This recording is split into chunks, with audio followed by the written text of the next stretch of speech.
cette occasion que tu nous donnes d'intervenir pour donner ta parole.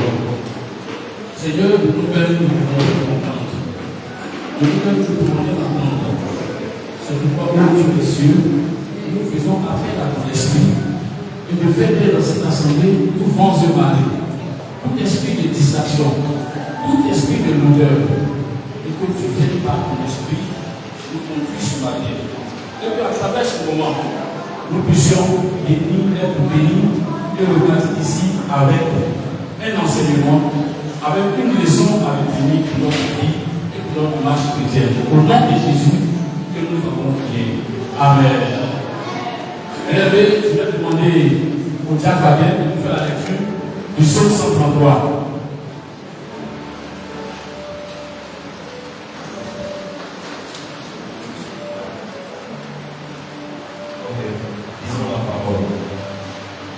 Psaume 133.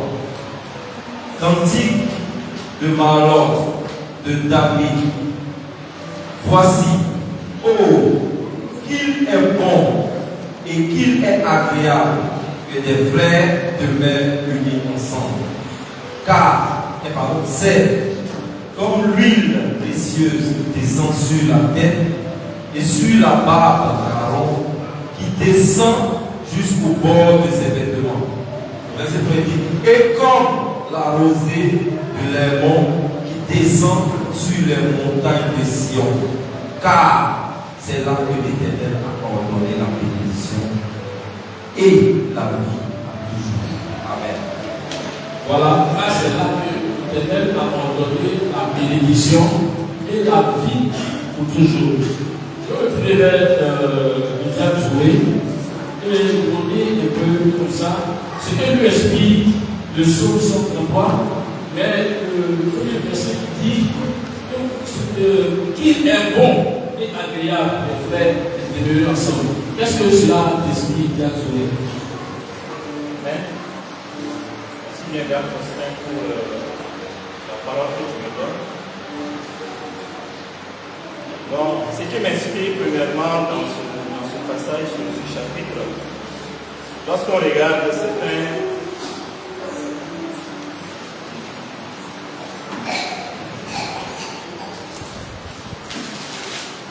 ce qui m'inspire premièrement dans ce passage, lorsqu'on regarde le cantique que David a écrit, c'est vraiment un passage très important. On pourrait dire même que c'est le fondement même de la vie chrétienne. Parce que dans la parole de Dieu, et Matthieu 18, verset 20, il nous est dit que là où deux ou trois personnes sont rassemblées en mon nom, Dieu est au milieu de nous. Donc ce qu'il est dit ici, lorsqu'il dit qu'il est bon et agréable, ce qu'il est dit que dans le terme bon, ce qu'il est dit que c'est une allusion au bien-être. D'accord? Et agréable, c'est quoi? Ça une allusion à l'harmonie, c'est-à-dire d'être ensemble. Donc, ce qui veut dire que lorsque nous sommes ensemble, cela fait quoi? Cela fait descendre la présence de Dieu. Et lorsque nous avons la présence de Dieu, tout ce qui suit, que ce soit des bénédictions que les autres, maintenant vont suivre. Donc, ce que je peux dire dans un premier temps, c'est le fondement même, en fait, si on veut voir de la vie chrétienne, qu'il est bon et agréable pour que les frères et sœurs soient ensemble, parce qu'en cela que Dieu, en fait, manifeste sa présence. Alléluia. On peut faire un bon pour le diable Joué, s'il vous plaît. Alléluia. Voilà, je continue. Ancien diable Fabien. Est-ce que vous y arrivez une fois de vivre une bénédiction qui est à l'unité, à la communion fraternelle? Est-ce qu'il vous arrive souvent de vivre cela? D'accord. Merci. Je pense que peut-être que sans que nous nous en rendions compte, chaque jour que Dieu fait, nous vivions des bénédictions liées à la communion fraternelle. Parce que je pense que lorsque nous sommes ensemble, c'est là que le Seigneur y est. Et que lorsque des gens sont ensemble et qu'ils adressent des prières, des requêtes à l'Éternel, si aujourd'hui, moi en tant que frère de l'Église, je ne suis pas dans l'Assemblée des Saints aujourd'hui dimanche, et que mon frère Zoré ou ma soeur Naomi, elle présente et qu'elle prie pour moi, là où je me retrouve aujourd'hui, je vais bénéficier de cette grâce-là. Est-ce que quelqu'un m'entend? Donc je pense que tout et chacun de nous ici présents, nous avons déjà une fois dans notre vie bénéficié des grâces de la communion fraternelle. Amen. Voilà, nous avons plus ou moins bénéficié des grâces de la communion fraternelle. Vous voulez que nous ajoutions quelque chose? Et je pense que le frère Wabien a illustré cette année importante. Parce que c'est bien vrai que tous les jours, quand on dit, nous bénéficions de la prière des uns et des autres. C'est-à-dire que c'est comme si je disais bien que le diable avec la même. Donc, ce que dit d'une manière ou d'une autre, c'est une illustration pour dire que nous ne devons pas être comme Caïn qui demande à Dieu si le gardien de son frère est mère. Nous devons être tous les gardiens et les sœurs de nos frères et sœurs pour pouvoir en fait prier et intercéder les uns pour les autres. Amen. Amen. Voilà, je rappelle à l'Assemblée que vous participez aussi à ce poser le débat. Donc, si quelqu'un a une question ou bien a une remarque, un additif qu'il doit apporter, nous, ce serait bienvenu et nous attendons cela. Amen. Voilà, je crois que la diaconesse Lorraine se signale. On va écouter sa préoccupation pour sa question. Je veux le micro. Amen. Amen. Amen.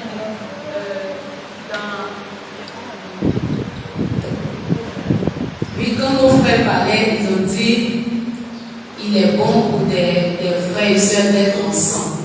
Mais que signifie être ensemble réellement? Être ensemble. Que signifie réellement être ensemble? C'est la question de la. Parce que comme on le dit, il y a des païens qui se retrouvent, qui sont ensemble aussi. Bien sûr. Il y a des païens qui sont aussi. Mais que signifie réellement être ensemble dans le cas spirituel? Jacques Fabien, Jacques Dorzoé, encore. Je pense que je vais essayer de répondre à votre réponse. Ce qu'on veut dire, ce que peut-être elle essaie de nous faire comprendre, c'est d'être ensemble. Moi, je sais que déjà l'unité attire la présence de Dieu. Parce que là où les enfants de Dieu sont réunis, le Seigneur est là. Donc déjà l'unité attire la présence de Dieu. Mais les enfants qui appartiennent, je ne dirais pas, quand ils sont du monde, qui appartiennent au monde, quand ils se rassemblent, ils savent qui est parmi eux. Donc déjà, j'aimerais beaucoup dire que l'unité peut déjà attirer la présence de Dieu. À cette unité. Ensuite, une fois que vous êtes unis, il y a certains aspects derrière qui en découlent. Que nous avons peut-être pas progressé. Mais c'est ce que je voudrais dire. Oui, mais la question de la sœur, de la diaconesse, c'est qu'est-ce que ça veut dire être ensemble? Quelles sont les implications de être ensemble? Être ensemble, là, ça veut dire quoi? Elle a dit qu'il y a des païens qui se rassemblent. Maintenant, nous voyons nos chrétiens. Est-ce que cela soit s'entendre pour nos diables sourires? Donc, je vais revenir un peu sur ce que la diaconesse a posé comme question pour faire la différence entre les deux, être ensemble. Bien sûr que dans le monde, la plupart, nous savons que être ensemble, c'est souvent basé sur les intérêts. Ce que je peux tirer de toi, c'est que je peux, quel intérêt que je veux, parce que j'ai un profit pour moi, je veux voir ce que je veux attirer envers moi. Et lorsque ici nous avons dit être ensemble, c'est-à-dire de façon fraternelle, c'est-à-dire nous devons, lorsque nous sommes ensemble entre les frères et sœurs, nous devons manifester l'un envers l'autre, ce qu'on appelle l'amour agapé. Ça veut dire que l'amour profond que j'ai envers mon frère. Ça veut dire que ce que je ne veux pas qu'on fasse pour moi, je ne peux pas faire ça pour mon frère. D'accord? Et ce que vraiment je veux et souhaiter à mon frère, c'est surtout d'abord son bien. Prier pour lui tout ce qui est bien, c'est-à-dire que ce soit sur le plan spirituel, même que ce soit sur le plan physique, sur le plan humainement. C'est-à-dire que je comprends d'une manière vraiment honnête, si on peut voir d'une manière de façon fraternelle envers cette personne. Mais cela n'est pas surtout basé sur qu'est-ce que je peux tirer de toi ou quel intérêt je peux avoir de toi. Et c'est tout. C'est ce que je voulais dire. On peut retenir de là que c'est la manifestation de l'amour. Et l'amour agapé. Donc, je ne sais pas si la réponse satisfait votre soeur, mais si c'était un additif à apporter aussi, ce serait la bienvenue. Donc, le diable a parlé de l'amour. Il faut manifester de l'amour. Ce qui veut dire être ensemble. La chanson que nous avons chantée tout à l'heure disait quoi? Lui, nous faisons partie de la famille de Dieu. Comme héritiers du Père, nous partageons nos joies, nos peines et nos souffrances. Donc, quand on parle de la manifestation de l'amour, c'est le fait, n'est-ce pas, de vivre en communauté, de vivre une communion fraternelle véritable et réelle, de pouvoir aimer nos prochains comme nous-mêmes, de ne pas mettre de différence entre nous. Le diable Fabien tout à l'heure a parlé de division. Voilà, en notre aussi, il ne faut pas avoir de division. Il ne faut pas avoir de clan. Parce que nous faisons partie de la famille de Dieu. Est-ce que nous connaissons bien les principes qui sont dans la maison de Dieu? Nous devons les appliquer. Et le premier principe, c'est l'amour. Comme le Seigneur a dit, tu aimeras le Seigneur ton Dieu de tout ton cœur, de toute ton âme, de toute ta force et de toute ta pensée. Mais là aussi, ajouté pour dire que tu aimeras ton prochain comme toi-même. Donc, si nous partageons ensemble ces versets, c'est pour dire que nous devons nous aider réellement. L'amour n'est pas hypocrite. L'amour n'aime pas la jalousie. L'amour n'aime pas des caractères que vraiment l'amour n'aime pas. Alléluia. Est-ce que c'est bien compris dans l'esprit de tout le chanteur de nous? Voilà, parce qu'on sait, Esther aussi a levé la main et après elle, ton papa, vraiment, on va finir avec l'aspect c'est. La main sur ce sujet. Ok. Donc, c'est ce que j'avais apporté. C'est juste ça.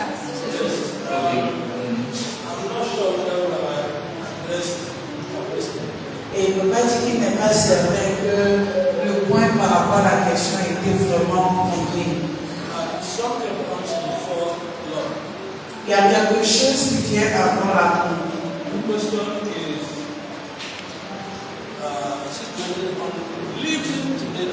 Donc la question est sur le être ensemble ou bien vivre ensemble.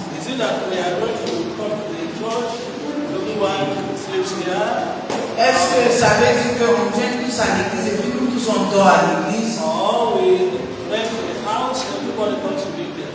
Ou bien on loue une maison et puis tout le monde va vivre dans cette maison?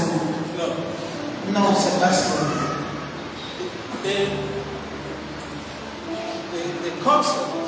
Dans le concept de vivre ensemble, c'est non pas enfant de Dieu. Parce que tu dois d'abord être enfant de Dieu. So if you are a child of God, Et en tant qu'enfant de Dieu, living together therefore means, first and foremost, vivre ensemble voudrait alors dire you are going in the same destination. et vous allez tous rendre la même And destination. it is known by every member of that group. Et cette destination est connue de tous. Okay? The second aspect is that you have one vision. Et le deuxième aspect, c'est que tous avons une vision. And when I say one vision, I say common vision Une vision commune that is understood by all. qui est comprise par tous. In addition to that, we also have one common mission. Et en addition à cela, on a tous une mission commune. And everyone understands it. Et tout le monde comprend cette mission. And with that understanding, Et avec cette compréhension, how do you relate now to one another? comment est-ce qu'on relate, on va dire, dans nos relations les uns avec les autres? We draw that from our Father, Et nous tirons cela de notre Père, the Son, le and Fils the Holy Spirit. et le Saint-Esprit. They were one, Et ils sont un. and they are still one. Et ils sont toujours un. And being one Et être un, means that they love one another. et veut dire qu'on s'aime mutuellement. And living together for us, therefore, living together for us Vivre ensemble also involves us dying for one another. implique également le fait de mourir l'un pour l'autre. Just like Jesus Comme Christ died for us. est mort pour nous. And that love Et cet amour-là a commencé du Père. Say he so loved the world Il dit qu'il a tellement aimé le monde that he gave qu'il a donné his only begotten. son Fils unique. So are we ready to give all that we have Alors, sommes-nous prêts à donner tout ce que nous avons for our brothers and our sisters? à nos frères, à nos sœurs? If we say we are going to Carrefour, Si on dit qu'on va, if we are going to Carrefour, if we agree that we are going to Carrefour, si on va au Carrefour, and on the road, et sur là, some people are now going to Europe, il y a d'autres qui vont à Bilbao. are we still marching together? Est-ce que nous marchons Are we tous still ensemble? living together? Est-ce que nous vivons tous ensemble? That is the question. Telle est la question. So we need to have common vision, common Mission. mission, Et donc nous devons avoir la même vision et la même mission and common destination. et une destination commune. Wrapped in love for one another. Le tout mis dans l'amour pour l'un. So that is where your love comes in. Et c'est là que l'amour But intervient. it has to come from somewhere. Et mais ça va venir de quelque part. And we have to practice it as the Father and the Son and the Holy Spirit practice. Et nous devons le pratiquer comme Dieu le Père, Dieu le Fils et Dieu I le just want Saint-Esprit le to pratique. Amen. Acclamez le Seigneur.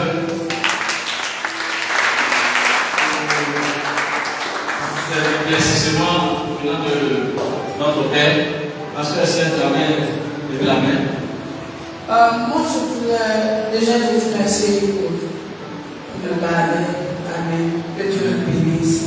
Et je voulais faire intervenir la partie plus pratique de vivre ensemble.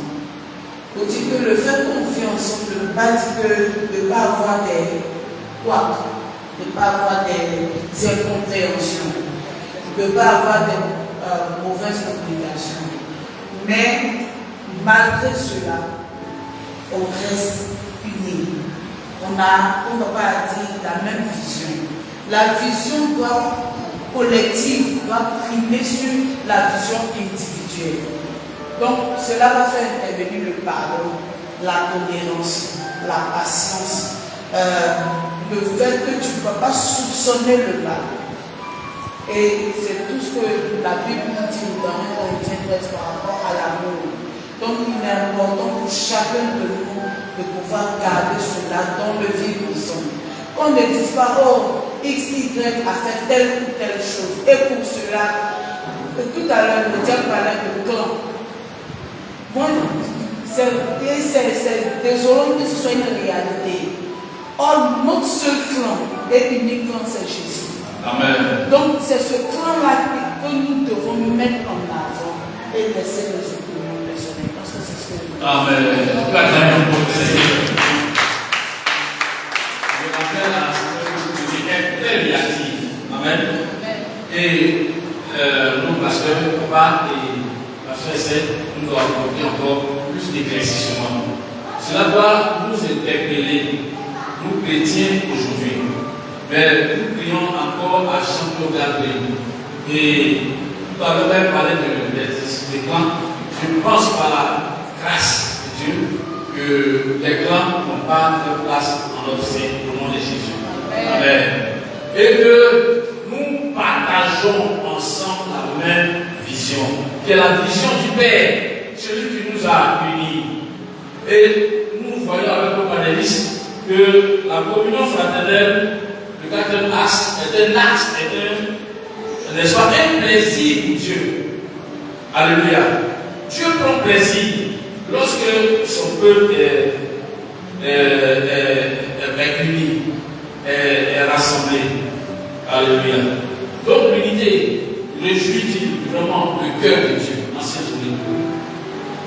Bien sûr, la dépense immédiate, c'est vrai. Mais si on prend sur le plan humain et sur le plan physique entre nous, lorsqu'il y a l'entente, et lorsqu'un père voit une entente entre ses enfants, il ressent une certaine fierté, une joie dans cette unité. Parce que c'est uniquement dans l'unité qu'effectivement on peut réaliser, on peut réellement faire le travail de Dieu. On ne peut pas faire le travail de Dieu dans le désordre, ou bien dans la séparation, ou bien dans la ségrégation. Donc, ce qui veut dire que lorsqu'on dit que l'unité envers les enfants réjouit le cœur de Dieu, c'est dire que c'est une vérité biblique. Parce que 107 millions ou près des enfants, il est difficile vraiment d'avoir une certaine coordination pour pouvoir faire l'œuvre de Dieu. Et lorsque je prends l'illustration, et même la Bible nous a donné, la parole nous a donné l'exemple dans la Bible, par exemple, lorsque tu prends le corps humain, nous avions plusieurs membres dans le corps humain. D'accord? Mais s'il n'y a pas une certaine harmonie, une certaine unité, et puis un certain fonctionnement harmonieux, il va voir que le corps ne va pas bien se porter, ne va pas pouvoir délivrer la mission pour laquelle en fait elle est supposée donner. Donc l'unité est vraiment le fondement initial pour pouvoir réaliser le but. Amen. Est-ce qu'on est d'accord avec ça? Gloire au Seigneur. Et nous allons passer devant un as dans le verset 2 du psaume 133 qui nous parle de l'huile. L'onction de l'huile, l'onction qui coule sur la tête. Qu'est-ce que véritablement cela peut symboliser, Jacques Fabien? L'onction qui coule là, sur la tête d'Aaron, et après cette onction descend sur sa barbe, et donc la Bible nous explique que c'est sur la barbe d'Aaron. Et elle descend sur le bord du vêtement. Qu'est-ce que cela nous explique exactement? D'accord. Moi je pense que, à ce niveau ici, je pense que nous pouvons ici dire que l'huile qui descend ici est représentante l'onction. Elle est représentante L'onction. Oui. Elle représente l'onction parce que une onction, lorsqu'elle descend sur vous, elle ne se limite pas seulement à vous, mais elle descend sur votre corps entier et tout ce qu'il y a au bout. Est-ce que vous comprenez? On dit pas, lorsqu'on est béni par la onction sur notre corps, elle ne se limite pas seulement à nous, mais elle aussi se propage à toutes ces personnes qui nous entourent. Donc, pour dire quoi, si nous sommes bénis et que nous sommes ensemble, que l'onction descend sur nous, cette onction aussi descendra et elle touchera son onction aussi. Que symbolise cette onction? Qu'est-ce que cela symbolise? Comme ce que Jacques Fabien a dit, nous voyons que dans la Bible, lorsqu'on veut faire la consécration, généralement c'est l'huile qu'on utilise pour les onction. Voilà, c'est une huile qui symbolise quoi? Ça symbolise en fait la main de Dieu sur la personne à qui Dieu a choisi, de son esprit, en fait, de donner la vie. Et lorsque nous regardons aussi cette onction, on dit qu'il se répand sur la tête et descend. Ce qui veut dire que, alors que nous savons que dans le corps, la tête joue un rôle fondamental. Donc, lorsque l'onction est sur la tête, cela descend sur le corps. Donc, ce qui veut dire que l'ensemble du corps de Dieu, en fait, est utilisé cette onction qui est vraiment la présence de Dieu. Donc, ce que je veux dire, c'est alors, il faut ajouter aussi, pour dire que l'onction qui descend symbolise aussi la présence de Dieu au milieu de son peuple. Quand le peuple est uni, quand le peuple a une même vision, quand le peuple travaille ensemble et que Dieu est présent dans ce peuple, Dieu est présent dans ce peuple et Dieu peut manifester pleinement sa présence au sein de son peuple. Donc c'est déjà que vous parlez un peu de l'onction qui coule sur la tête d'Aaron jusqu'à sa barbe jusqu'au bord de ses vêtements. Alors, je me lève demander dans l'Assemblée, en tant que communauté de rassemblement des champions, en tant que rassemblement, peu importe les petits qui viennent, est-ce que vous pensez que la présence de Dieu, ou bien est-ce qu'il y a des personnes ici qui véritablement ont des difficultés à s'accepter, à voir leurs amis, leurs frères, leurs soeurs dans le travail? Est-ce que tout doit avancer? La question est posée à l'Assemblée. Le frère dans la réponse. Il a quelque chose à ajouter. Oui. La question là-bas.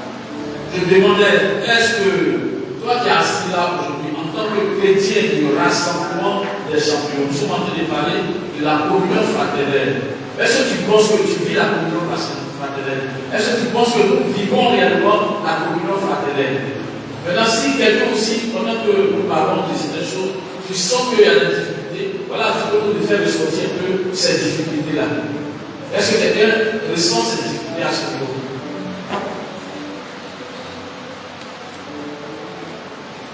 Si les panélistes peuvent vous aider, la question est compliquée.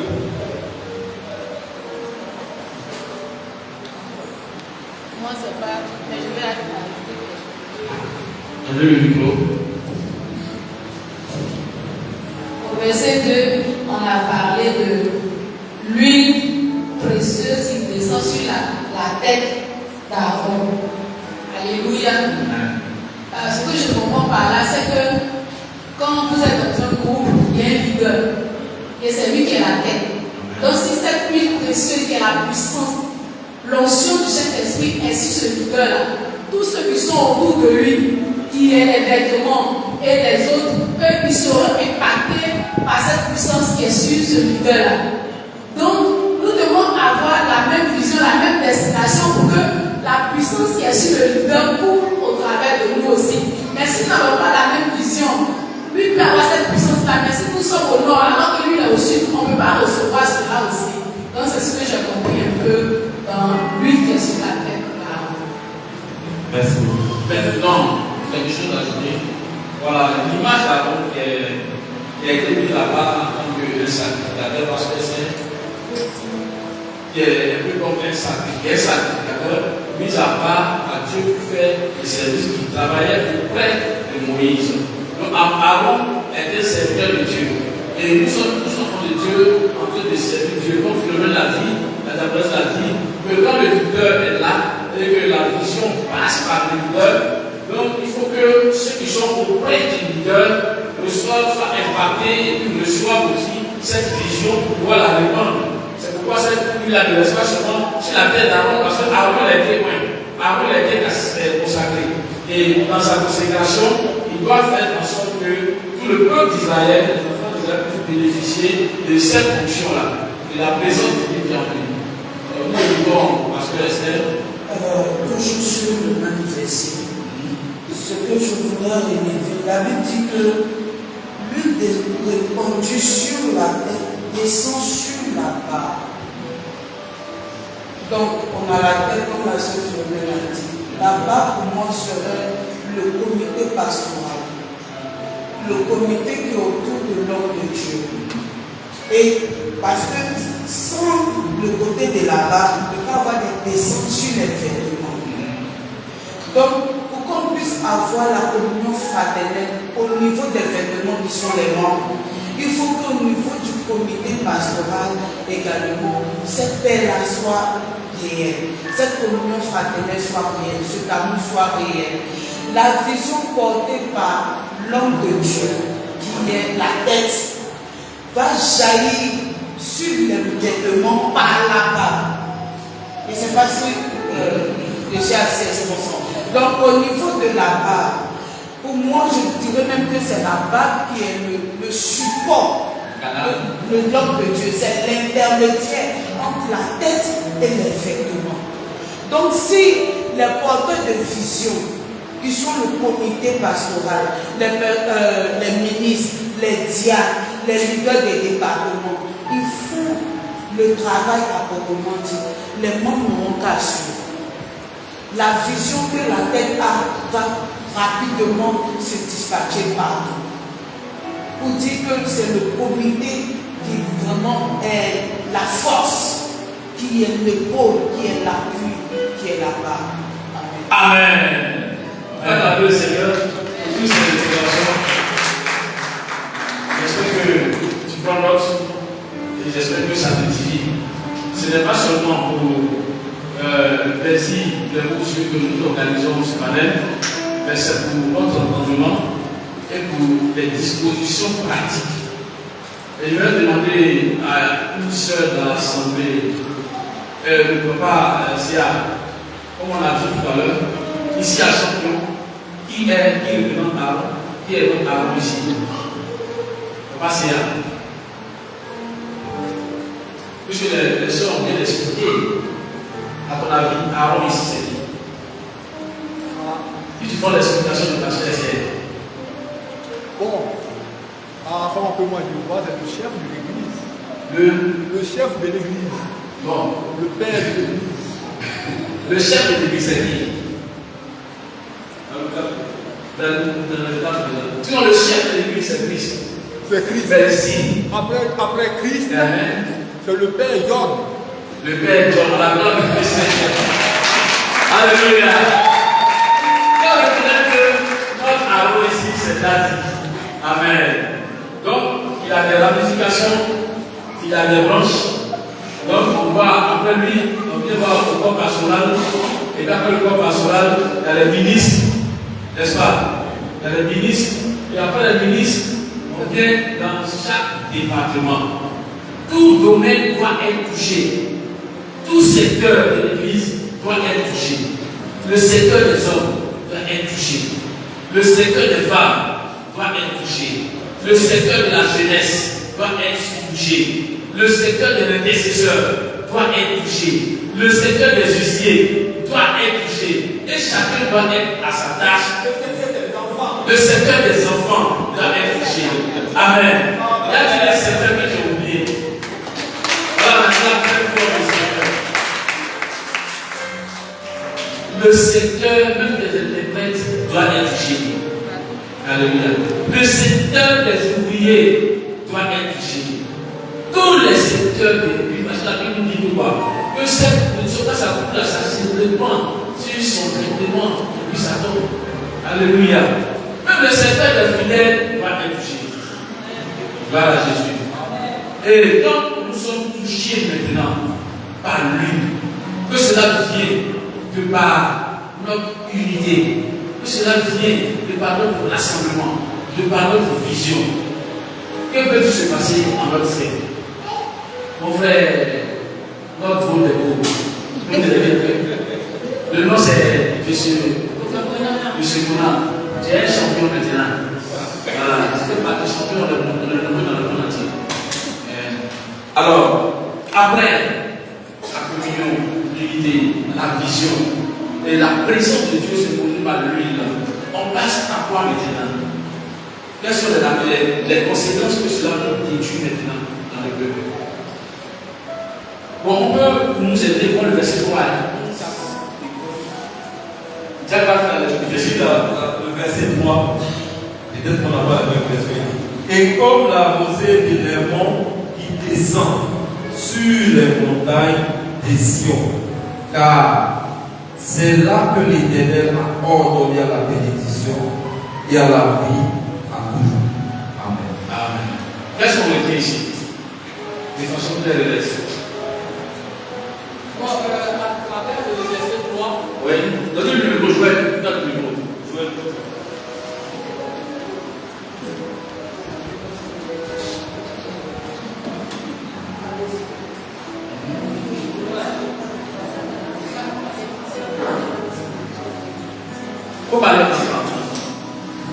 Donc ici, à travers le verset 3, c'est que moi, je peux retenir des retombées de tout ce que nous venons de dire.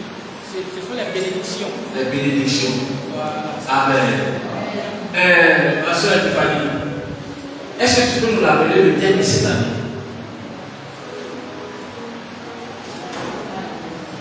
Le thème de l'année.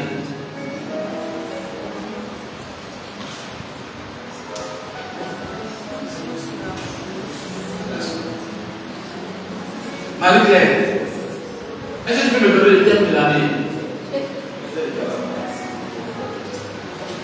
On demande si tu es à la traversée. Mais même si tu n'étais pas à la traversée, le thème va être répété ici plusieurs fois.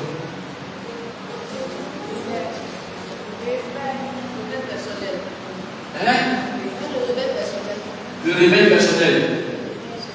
C'est seulement le réveil personnel. Frère Jonathan, le thème de l'année.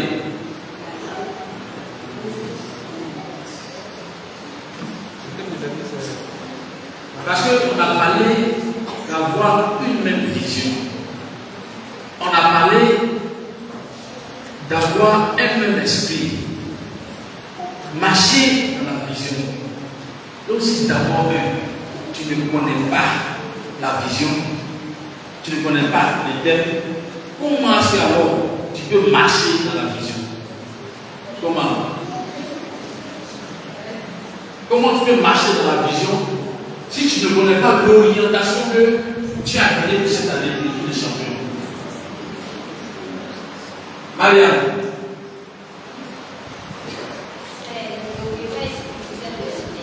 Hein? Le réveil spirituel personnel. Le réveil spirituel personnel. Là, c'est le thème de l'année passée. C'est le thème de l'année passée. Qui veut parler? Comment Myriam?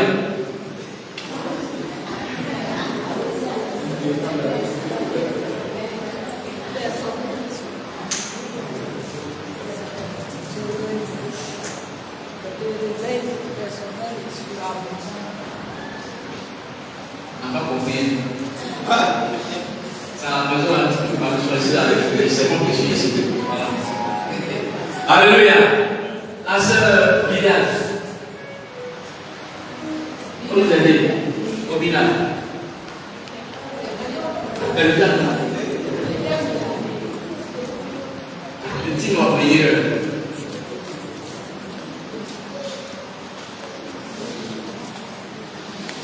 Je ne veux pas comprendre. Bon, comment il dit?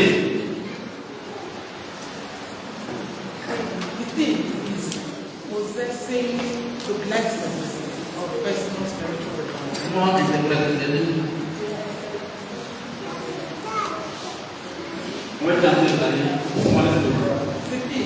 Le thème possessing the blessings of personal spiritual requirements. Posséder les bénédictions du réveil spirituel personnel.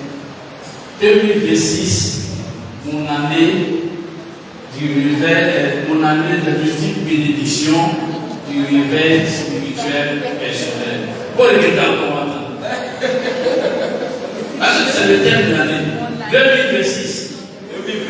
On le voit ensemble. 2026. Mon année de multiples bénédictions pour le réveil spirituel. Alléluia. Voici la vision. Oui. Attendez, si on dit qu'il y a un mauvais esprit, il va aussi. Il ne va pas intervenir. 2026, mon allié de posséder des bénédictions multiples du réveil spirituel personnel. Alléluia. Il faut attendre le Seigneur.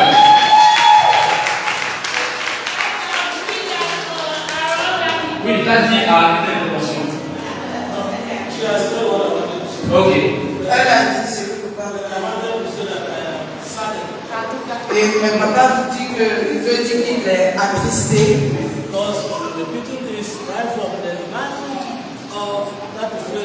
Sachant qu'on répète ce thème-là depuis la traversée du 31 décembre.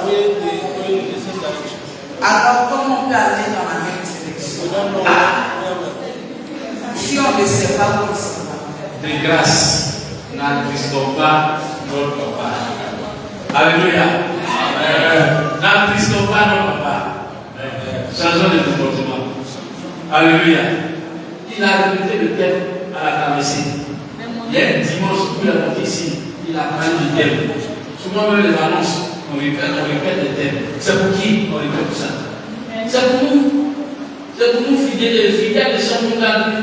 C'est pour nous communauté des champions d'avenir. Donc, comme c'est un panel et que c'est un débat assez ouvert, je voudrais intervenir pour voir si nous sommes au même diapason. Si nous avons les mêmes nouvelles et le constat à M. Papa. Mais ce n'était pas l'intention, ce n'était pas le message. À partir d'aujourd'hui, tu as encore le temps pour te ressaisir. Alléluia. Amen. Voilà. Donc, on va reprendre le thème ensemble. 2026. À partir d'aujourd'hui, là, ça va être récitation à ta tête. Récitation. Quand je dirais matin pour l'année 2026, de posséder les multiples bénédictions du réveil spirituel personnel. Alléluia. On reprend ensemble. 2026, mon année posséder les multiples bénédictions du réveil spirituel. Alléluia. Personnel. Amen. Quand tu as fait maintenant,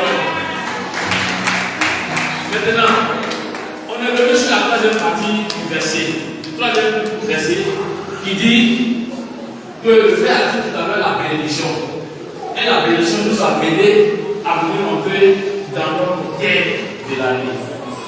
Mais il y a un mot qui me retient de mon attention. Quand on parle de la rosée de l'Hermon, qu'est-ce que cela veut dire, la rosée de l'Hermon? Qui descend sur la montagne de Sion.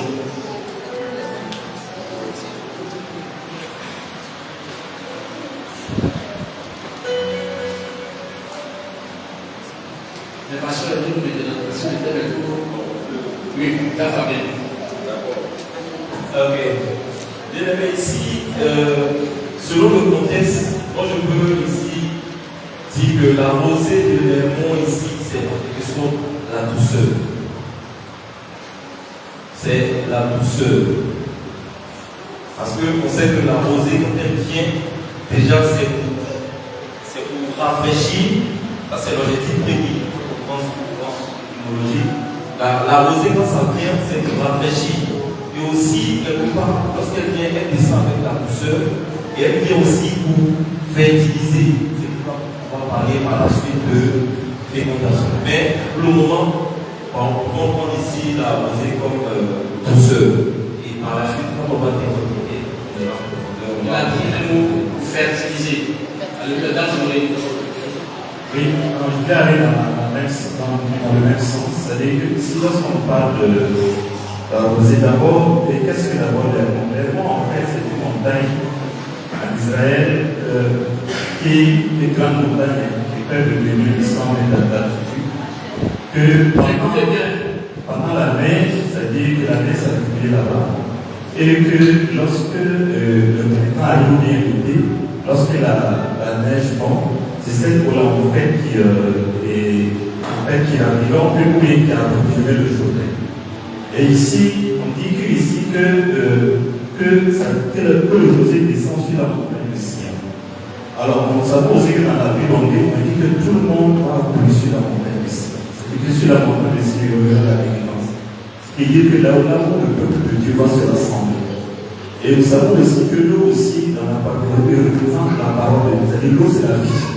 D'accord? Et la parole de Dieu, c'est quoi? C'est la vie. Ce qui dit que lorsque nous allons être dans la présence de Dieu, nous serons arrosés par la parole de Dieu qui est la rosée du matin, qui va rafraîchir notre corps et qui va maintenant nous donner le pouvoir d'être fertile. Car nous savons que lorsque la parole de Dieu, c'est-à-dire que l'on dit que pour la s'aimer, la parole ça fait quoi? Arroser. Et Dieu a donné quoi? La multiplication. C'est-à-dire que s'il n'y a pas l'eau, on fait quoi arroser, qui est la parole de Dieu? Cela va en fait se manifester par sur le roi et la fête. C'est-à-dire que comment on dit ça? Voilà, en fait, la fructification, c'est ce que je vais dire. Merci. Après, merci beaucoup à notre ancien. Oui, le frère, nous avons nous éclairer.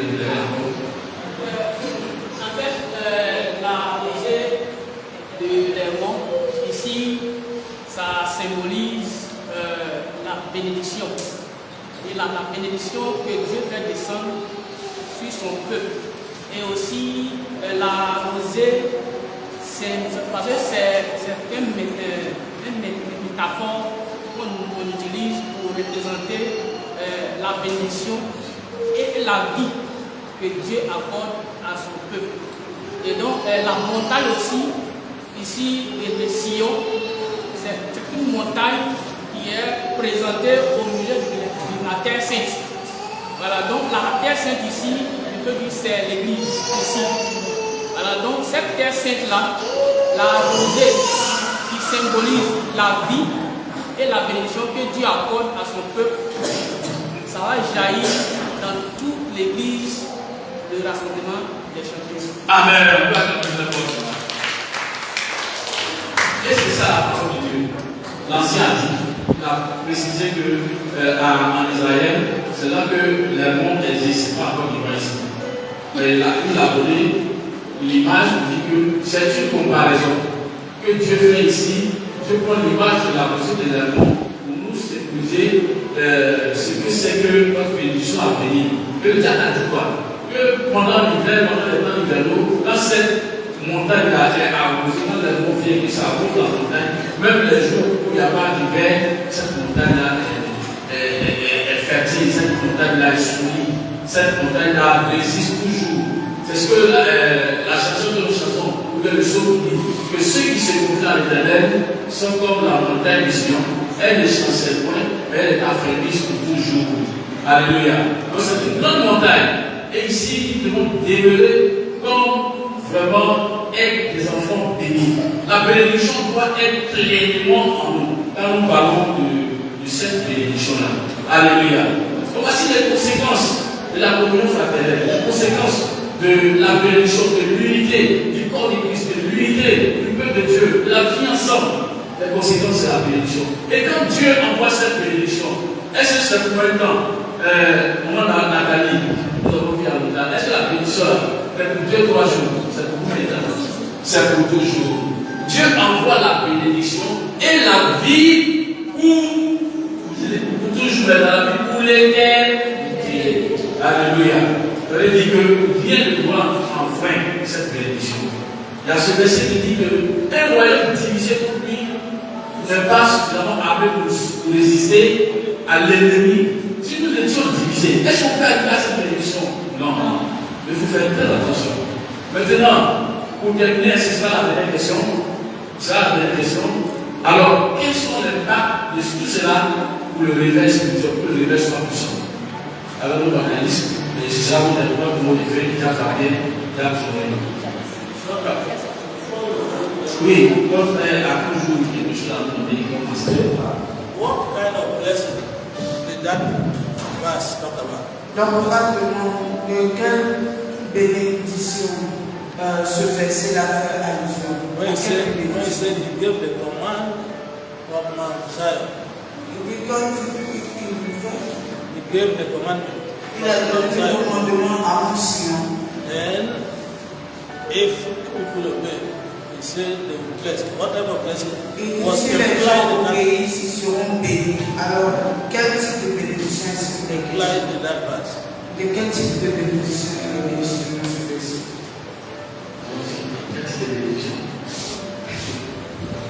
Donc, je vais m'élancer. Je pourrais dire en fait que l'ultime bénédiction, c'est quoi? C'est la vie éternelle. C'est-à-dire que le ciel, en fait, que nous récoltons, c'est-à-dire pour l'éternité. C'est-à-dire que l'ultime bénédiction, en fait, c'est vraiment la vie éternelle avant le ciel, comme souvent on le dit. Mais sans compter aussi qu'en cela aussi, et les autres bénédictions aussi qui viennent, c'est pas uniquement au ciel, mais aussi même sur la terre, même par rapport même à tout ce qui nous concerne. Parce que la Bible dit, parce que la parole nous dit que si nous, en tant qu'humains, nous avons le cœur mauvais, nous savons le débat tout dans nos enfants, par exemple aussi, Dieu ne nous donnera pas ce qui est bon. Il est dit que ce soit la santé, et c'est que ce soit aussi la progression, ce qui est relatif en fait à notre bien-être aussi, sur la terre aussi. Aussi accompagner aussi ce qui est, mais la bénédiction ultime, c'est quoi? C'est la vie éternelle céleste. Amen. Ok, bien Fabien. Ok. Donc je veux aussi peut-être aller dans le même sens que l'ancien. Mais je veux aussi vous faire savoir qu'on a plusieurs types de bénédictions. Nous avons d'abord des bénédictions qui sont rattachées sur la terre et des bénédictions qui sont rattachées dans les cieux. Nous disons que quand on te bénit, soit peut-être te bénir parce que si on dit que tu es beaucoup d'argent. Au ciel, qu'est-ce que tu vas faire avec l'argent? Parce que tu seras au ciel, tu vas beaucoup d'argent. Donc déjà, c'est une bénédiction pour moi qui est rattachée au salut. Une bénédiction au salut et à la vie éternelle. Donc voici un peu cette bénédiction-là qui est rattachée à la rosée de l'Éternel. Voici un peu ma contribution à ce moment. Juste pour ajouter ça. C'est vrai ce qu'ils ont dit, mais comme il a dit quel type de bénédiction, donc je veux dire que type spirituel et physique. Et spirituellement, on aura la vie éternelle. Mais physiquement, sur la terre, on sera béni aussi. Merci. Amen. Comme la parole dit, tu es béni de toutes sortes de bénédictions dans les lieux célestes et des bénédictions sur la terre. C'est des bénédictions physiques et spirituelles. Oui, pour moi, Dieu a aussi une intervention dans le pays.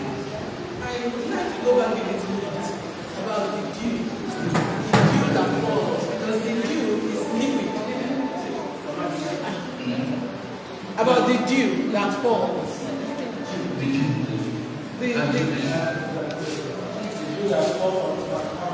As the dew of Hermon. Okay, c'est la rosée d'Hermon, oui. So I'm just saying that the dew is liquid, it's water. C'est-à-dire la rosée en fait c'est l'eau. So and normally it falls when the weather is cool. Et en fait, it falls in the night. C'est-à-dire et puis la rosée tombe pendant la nuit. So when the dew falls, the things that dried up in the daytime, they get refreshed. The dew brings refreshment. Et en fait, lorsque les choses qui sont mortes pendant la nuit, lorsque la rosée arrive, la rosée redonne vie à ces choses qui sont mortes. So when the dew comes, the things that were dead come alive. C'est-à-dire lorsque la rosée vient, tout ce qui était mort revient à la vie. That also means that the plants on Mount Hermon, they are able to germinate and bear fruit. C'est-à-dire en fait, ça veut dire que le plan en fait sur le mont Hermon, c'est pouvoir régénérer la vie aussi. So there is harvest. Harvest. C'est-à-dire qu'il y a aussi la moisson. The harvest. Harvest, c'est la moisson.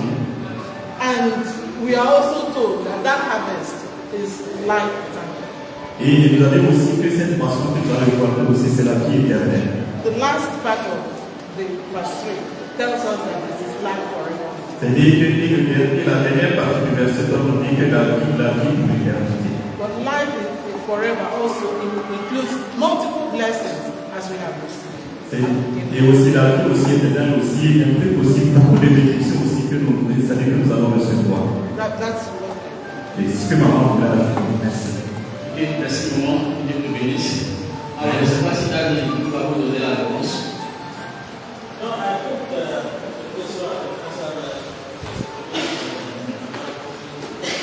Je ne peux pas dire que la diaconesse était une maman et Dieu répondait à la question. specifically, like Mommy said, the last part of verse 3 talks of life eternal. C'est-à-dire, la maman qui a dit spécialement que la dernière partie du verset 3 parle spécifiquement de la vie éternelle. Amen. Amen. Amen. Amen. Amen. Seigneur pour les études.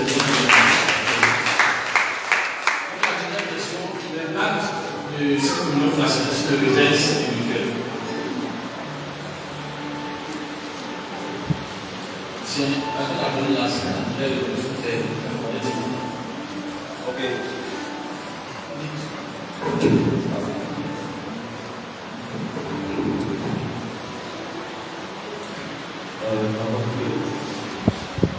Je demandais maintenant par rapport au réveil spirituel, l'impact de tout ça sur le réveil spirituel. Ok. Moi, je pense qu'on devrait déjà relever des points positifs de l'éveil spirituel. C'est que déjà, on peut parler des prières exaucées. Parce qu'une fois que, comme avantage, un point positif, on peut parler des prières exaucées. On peut ici également parler des miracles multiples. Et aussi, pour terminer, on peut aussi parler on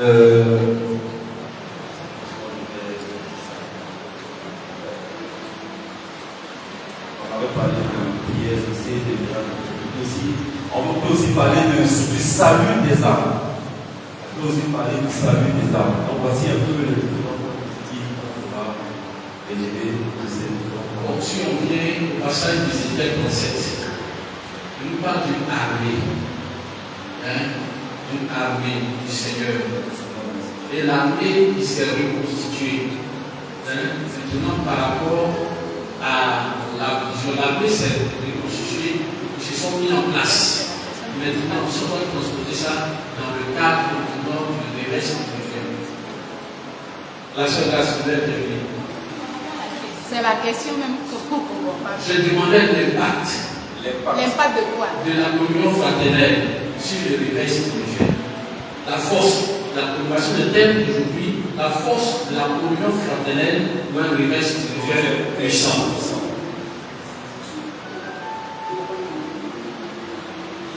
Est-ce que vous pouvez répondre à la question? Maintenant, on a parlé de la communion, on a démontré un peu ce qu'il faut, et qu'on a vu à la bénédiction, maintenant que nous sommes dans une année, on parle toujours de réveil spirituel. Alors comment est-ce qu'on peut sentir ça dans une communauté ou dans la vie de l'Église? Papa, c'est ce que je dis. On peut sentir le réveil spirituel dans l'ensemble du peuple, dans le comportement du peuple, dans l'assurance des chrétiens attachés à Christ. Dans l'assurance des chrétiens qui sont attachés à Christ. C'est-à-dire les chrétiens qui sont tellement sûrs de Dieu. À cause de leur assurance, ils sont attachés à Dieu, ils sont fidèles à Dieu. Ok. Pierre. Je veux parler aussi de la croissance spirituelle. La croissance spirituelle. La croissance spirituelle. Donc, une armée dont on parlait tout à l'heure dans Ézéchiel, c'est une armée, c'était nombreux. Bon, pour qu'on arrive à ce nombre-là, il faudrait que la croissance spirituelle soit là. Et que les âmes soient gagnées et que on arrive vraiment à obtenir la multiplication des âmes dans l'Église. La croissance spirituelle. Madame Bonneau. Je vais dire qu'on peut sentir cela par la prière. La prière. Et lorsque on dit les prières de 13 heures, tous les chrétiens sont là. De la manière nous sommes là le dimanche comme cela, tout le monde est présent. Et on est dans la prière à tout moment.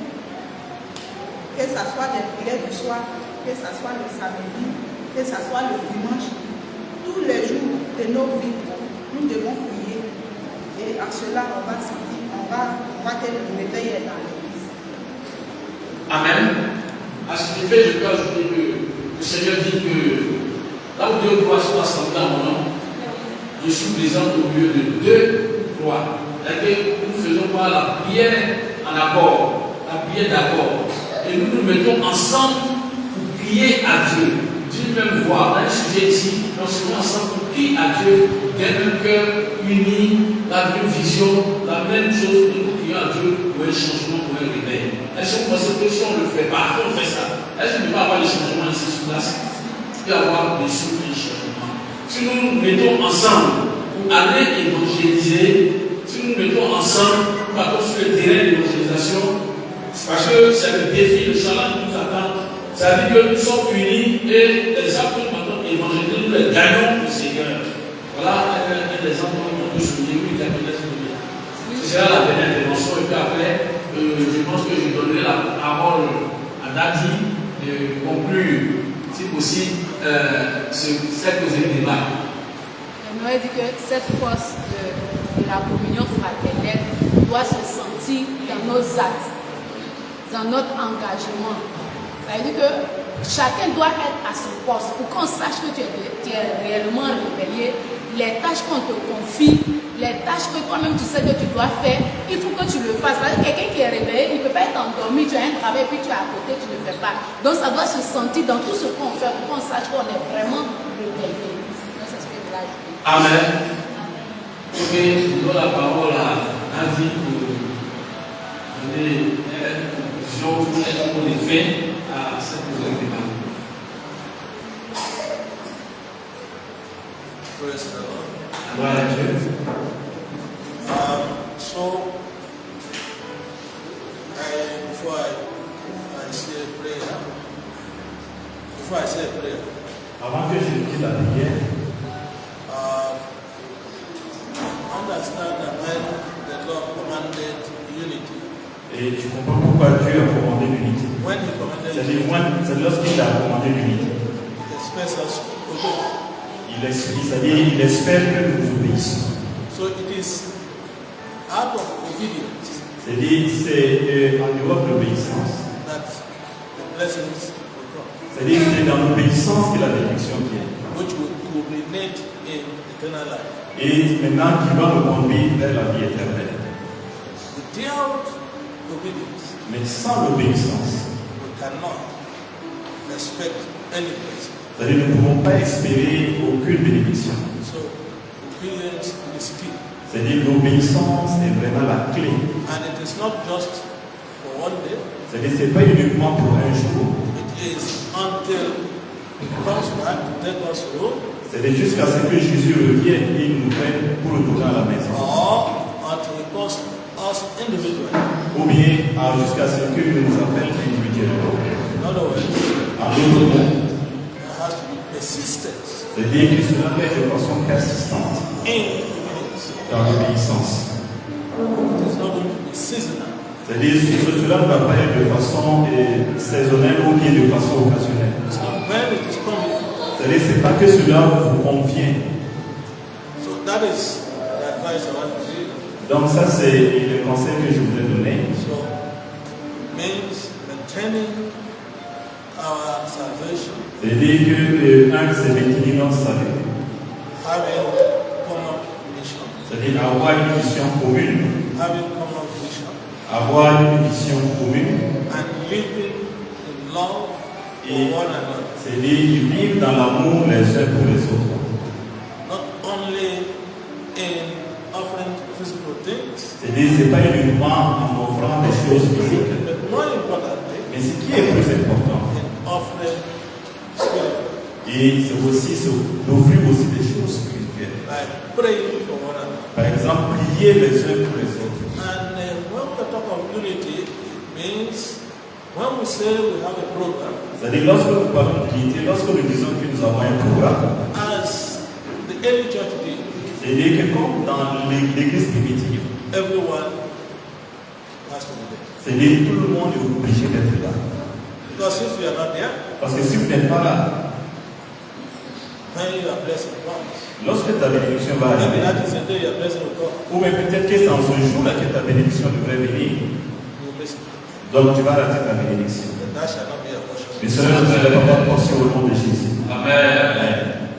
Father, in the name of Jesus, Père, au nom de Jésus, thank you for your children. merci pour tes enfants. Thank you for this program that the men have put together. C'est-à-dire merci pour le programme qu'ils ont mis ensemble, qu'ils ont organisé. And I will pray for more wisdom Père, nous prions pour plus c'est-à-dire plus de sagesse. for the leaders of the men C'est-à-dire que pour c'est-à-dire pour les leaders and all the men.